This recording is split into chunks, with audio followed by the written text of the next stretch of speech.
বসে আছেন আপনাদের প্রত্যেককে আমি ত্রিপুরা হিউম্যান রাইটস অর্গানাইজেশন তরফ থেকে আমাদের সহমর্মিতা এবং সমর্থন জানাই। আমরা আপনাদের এই সংগ্রামী মনোভাবকে, এই সংগ্রামী মনোবলকে আমরা কুর্নিশ করি। আমরা ত্রিপুরা হিউম্যান রাইটস অর্গানাইজেশন আপনাদের যে দাবি বিকল্প কর্মসংস্থান, জীবন জীবিকার প্রশ্নে, এই দাবিকে আমরা সর্বোচ্চভাবে সমর্থন করি। ইতিপূর্বে আমরা বিভিন্ন সময়ে এই দাবির পক্ষে আমাদের বক্তব্য রেখেছি। আজকে এই অবস্থান স্থলে আমরা সিদ্ধান্ত নিয়েছি আমরা নিজেরা যাব। তাই টিএসএল পক্ষ থেকে আমি মৃন্ময় চক্রবর্তী, কৌশিক নাথ এবং সমর্থিত ভোটারকে আমরা এসেছি আমাদের সহমর্মিতা এবং সমর্থন জানানোর জন্য। আমরা মনে করি রাজ্য সরকারের উচিত আপনাদের বক্তব্য শোনা এবং আপনাদের দাবি পূরণ করা। আমি এখানে যারা বসে আছেন তাদের মনোবলকে আমি ধন্যবাদ জানাই। আপনারা জীবন জীবিকার প্রশ্নে গত 7 দিন ধরে এই শীত অগ্রাহ্য করে এখানে যেভাবে অবস্থানে সামিল হয়েছেন তা ত্রিপুরার গণ আন্দোলনের ইতিহাসে এক নতুন অধ্যায় তৈরি করছে। আপনারা লড়াই করছেন সরকারের হৃদয়হীনতার বিরুদ্ধে, সরকারের নিষ্ঠুরতার বিরুদ্ধে, দায়িত্বজ্ঞানহীনতার বিরুদ্ধে।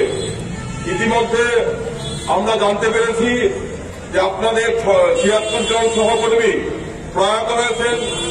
এখানে দাঁড়িয়ে আমি আমার সংগঠনের তরফ থেকে তাদের স্মৃতির প্রতি শ্রদ্ধা জানাই এবং তাদের পরিবার পরিজনদের প্রতি গভীর সমবেদনা প্রকাশ করছি। আমরা কিছুদিন পূর্বে আমরা বিভিন্ন রেডিও টেলিভিশন শোতে আমরা বলেছিলাম এই সরকার এখন যারা সরকারের ক্ষমতায় আছেন তারা কিন্তু 2018 ফেব্রুয়ারির পূর্বে তারা ব্ল্যাঙ্কেট প্রতিশ্রুতি দিয়েছিল যে 10,323 তাদের সমস্যার সমাধান তারা করবে, they will resolve the problem. স্পষ্ট করে তাদের ভীষণ ডকুমেন্টে এই প্রতিশ্রুতি দিয়েছিলেন। এই প্রতিশ্রুতি আপনারা অনেকেই বিশ্বাস করেছিলেন, মনে করেছিলেন যে সরকারে এলে আপনাদের সমস্যা চিরস্থায়ী সমাধান হবে। স্থায়ী সমাধান, স্থায়ী সমাধান বলতে এখানে কোনো দ্বিধা কিংবা দ্বন্দ্ব কিংবা অস্পষ্টতার সুযোগ নেই। স্থায়ী সমাধান বলতে আপনাদের বিকল্প কর্মসংস্থান। আপনারা শিক্ষকতা চাকরি করতেন, এই প্রতিশ্রুতির মধ্য দিয়ে আপনাদেরকে ওয়াদা করা হয়েছিল যে সরকারে এলে আপনারা আবার পুনরায় ফিরে শিক্ষকতা চাকরিতে ফিরিয়ে নেওয়া হবে। এটা করা যায়, এটা করা যায়। আমরা এই দাবির প্রতি মানবিক কারণে সমর্থন করি, কারণ এই পরিবারগুলো কোথায় যাবে?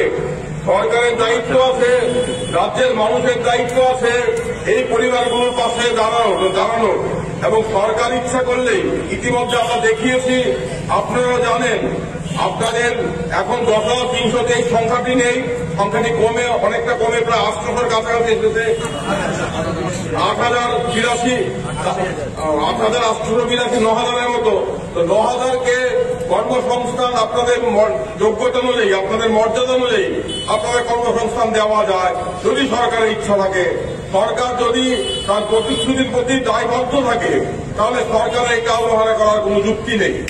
আমরা যখন কাগজে দেখি যে একজন শিক্ষক বাজারে ফসল বিক্রি করছে কিংবা দৈনিক শ্রম করছে, তখন কিন্তু আমরা সবাই মনে প্রাণে দুঃখিত হই।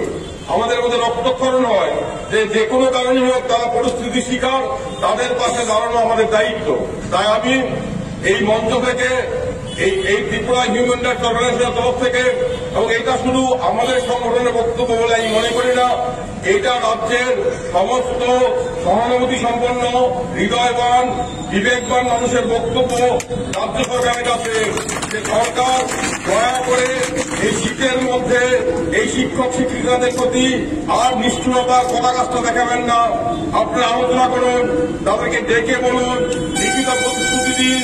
এই ধরনের অস্পষ্ট প্রতিশ্রুতি নয়, লিখিত সময়ভিত্তিক প্রতিশ্রুতি দেন। তারা অনেকদিন অপেক্ষা করছে, তাদের ধৈর্যের বাঁধ ভেঙে গেছে, ধৈর্যের বাঁধ ভাঙ্গার যথেষ্ট কারণ আছে।